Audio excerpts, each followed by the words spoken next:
Well, we'll see how this works. I haven't done any recording with this before. This is an oven that I'm converting into a powder coating oven.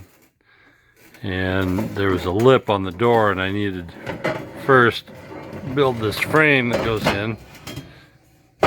And that sits in there and makes the oven the same height as the door out here.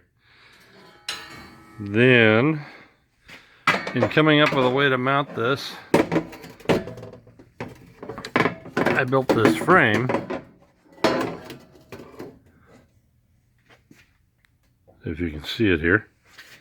So I have a way to put my powder coating material into the oven. And it has a top piece here with these pins on it.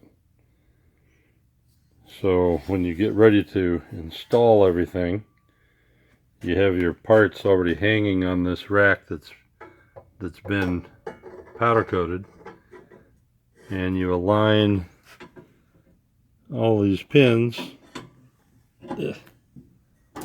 like so, and that will hold everything. And then you just slide the whole works into the oven and shut the door,